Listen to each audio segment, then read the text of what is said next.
আসসালামু আলাইকুম। আজকের ঘটনাটি আমাদেরকে পাঠিয়েছেন ইনস্টাগ্রাম থেকে সুরাইয়া। সুরাইয়ার পাঠানো লেখা থেকে ঘটনাটি তুলে ধরছি। আমি বর্তমানে কলেজে পড়ছি। পড়াশোনার চাপে মাঝে মধ্যে আমাদের অনেক রাত পর্যন্ত জেগে থাকতে হয়। কিন্তু গত বছর আমাদের কলেজের একটি পিকনিকে গিয়ে আমার সাথে এমন একটি ঘটনা ঘটেছিল যা মনে পড়লে আজও আমার শিরদাঁড়া দিয়ে একটা ঠান্ডা স্রোত বয়ে যায়। সিলেটের একটি চা বাগানের পাশে পুরোনো এক বাংলোতে আমরা উঠেছিলাম। যেহেতু দূরে এসেছি সেহেতু পিকনিকে একদিন থাকতেই হতো।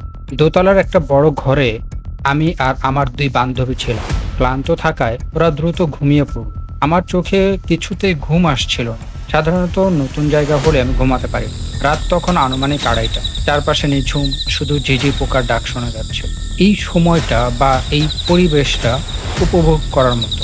আমি তাই করছিলাম। হঠাৎ আমার দরজার ঠিক বাইরে কেউ একজন পায়চারি করছে বলে আমার মনে হচ্ছে। ভারী বুট, জুতো পরে কেউ যেন এপাশ ওপাশ করছে।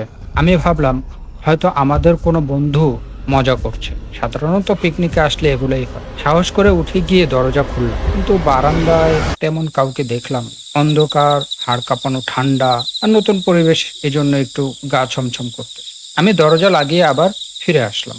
মিনিট পাঁচেক পর আমি অনুভব করলাম আমার খাটের কোণাটা ধীরে ধীরে নিচু হচ্ছে, যেন কেউ সেখানে বসেছে এরকমটা মনে হচ্ছে। আমি ভয়ে চিৎকার করতে যাব, ঠিক তখন আমার কাছে মনে হচ্ছে আমার মুখ দিয়ে কোনো শব্দ বেরোচ্ছে না।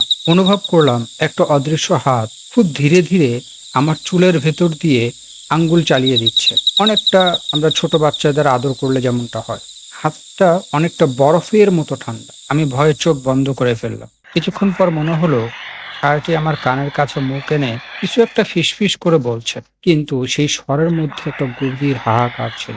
চোখ বন্ধ করতে করতে একটা সময় আমি ঘুমিয়ে পড়লাম।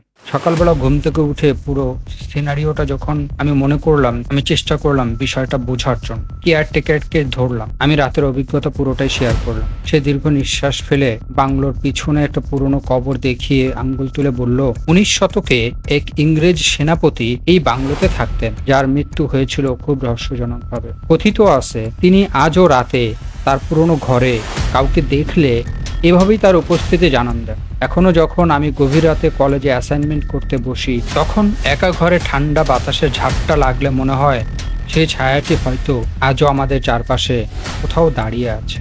এই ছিল ঘটনা। ধন্যবাদ সুরাইয়া আপু আমাদেরকে ঘটনাটি পাঠানোর জন্য। শ্রোতা বন্ধুদেরও ধন্যবাদ এতক্ষণ আমাদের সাথে থাকার জন্য। যদি আমাদের এই ছোট আয়োজন আপনাদের ভালো লেগে থাকে তবে লাইক, কমেন্ট, শেয়ার করে আপনার অনুভূতি প্রকাশ করার অনুরোধ রইল। ধন্যবাদ। আসসালামু আলাইকুম।